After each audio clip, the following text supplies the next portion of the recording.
Hey guys, welcome back to another 2024 election prediction. This time it's between Donald Trump, being the former president of the United States, versus the governor of North Carolina, Roy Cooper. Now, Biden's unpopularity is going to hurt any Democrat, undeniably. We all know it, right? It's going to hurt any Democrat, and it's only going to benefit the Republicans, especially in swing states like Georgia, North Carolina, Michigan, Wisconsin, Pennsylvania, even Florida, if you would even consider it a swing state. Now, Donald Trump is also going to be a bit more unpopular after January 6th. I really do think so.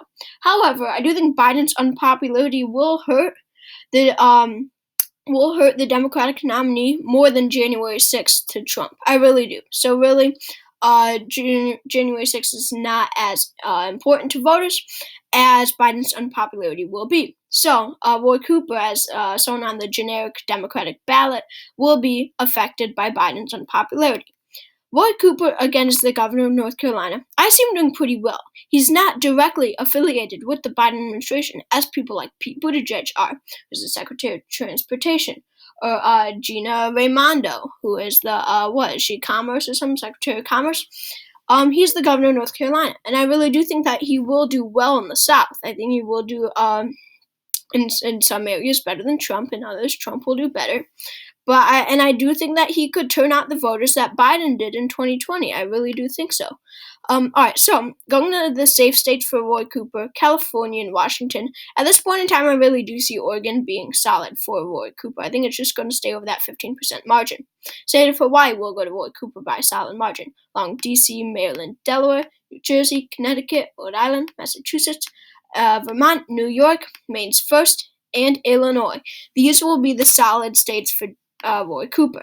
Now, the solid states for Donald Trump are Utah, Wyoming, Idaho, Montana, North Dakota, South Dakota, Kansas, Oklahoma, Nebraska at large, Nebraska's first, Nebraska's third.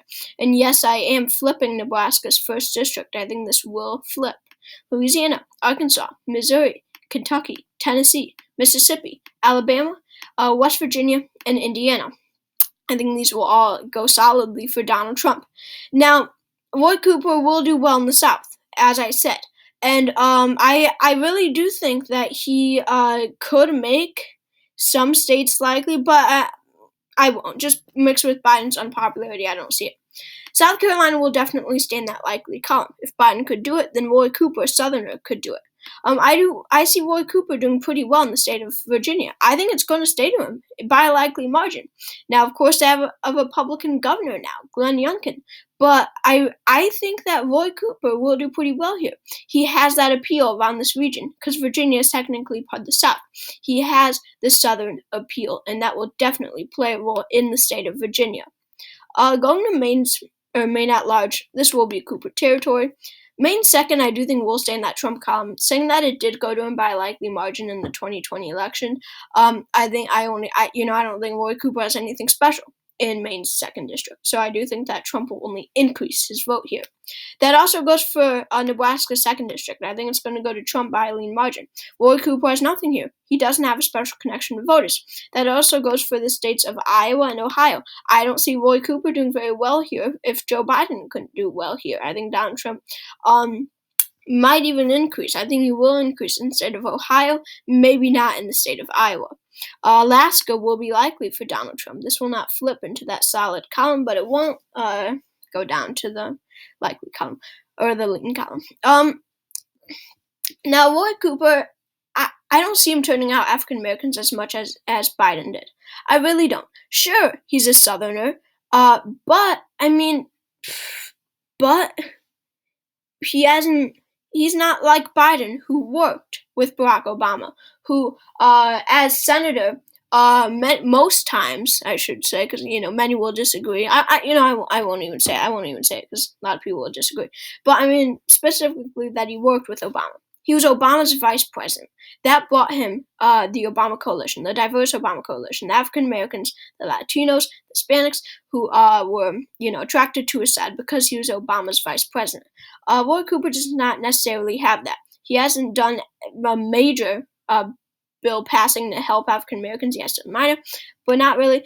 And so, therefore, at this point in time, I do see Texas staying in that likely column for Donald Trump. I don't think it's going to go I don't think it's going to shift into the lean column. I really don't. I think it's going to go likely for Donald Trump.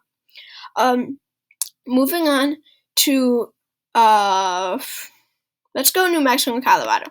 I think New Mexico and Colorado are two states that Roy Cooper will do pretty well in. I see him turning out Democrats. I don't think we're going to see an issue here. I think this is going to stay two Democratic states. Roy Cooper will do just fine here. That also goes for the state of Nevada. I think it's going to go to him by a lean margin. I think his vote will decrease here, but I say if Hillary was able to carry by 2.4%, and then Biden goes on to carry it by 2.4%, it shows that this is a pretty Democratic state. It's going to take someone really unpopular, someone like Biden, to lose the state, someone like Biden or Harris. Arizona, I see going to Roy Cooper by a tilt margin, definitely tilt. I think this would be an extremely close state. I think both Trump and Cooper have they have popularity here, but Roy Cooper is a popular man in the Sun Belt. Roy Cooper comes from the Sun Belt. He has the Southern Sun Belt appeal, and Arizona is in that key Sun Belt. All right. He's going to do well here. He's going to do well in the Sun Belt. He connects with these voters, Roy Cooper. And I see him turning out Arizona Democrats. I think Arizona Democrats will get excited about Roy Cooper because he really resonates with them. He really connects with their needs and what they want. I think he will do pretty well there. Moving on to New Hampshire, this will be lean for, I think it's just going to be under 5%.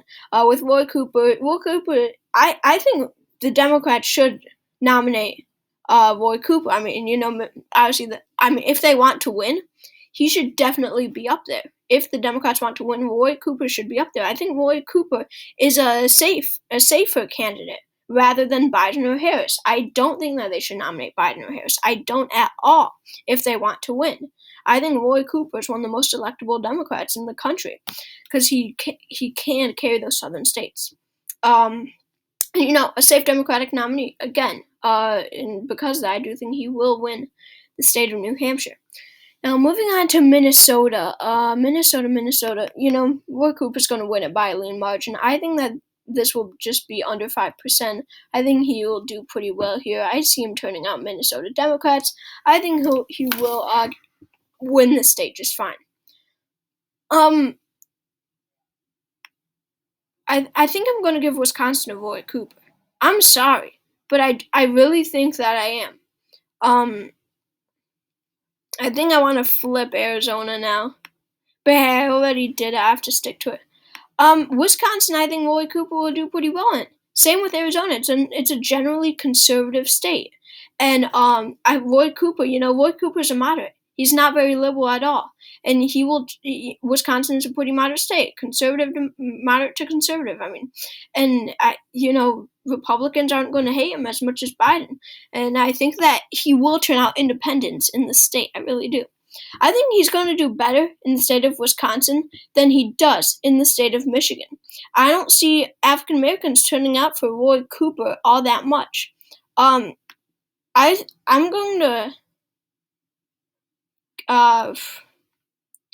going to give Michigan to Donald Trump. Hillary Clinton. Now I know what you're thinking. This is the most Democratic state at the blue wall. But remember, Hillary Clinton was popular among African Americans. Biden is popular among African Americans. Roy Cooper, I don't see as much as them. Remember that. Roy Cooper, Clinton and Biden are popular among African Americans. Then Barack carried it in 2008 and 2012 because obviously he's going to be popular among African Americans. Roy Cooper, I don't see it as much. I don't see him turning out African Americans as much, and I think that's ultimately going to lose him the state just narrowly.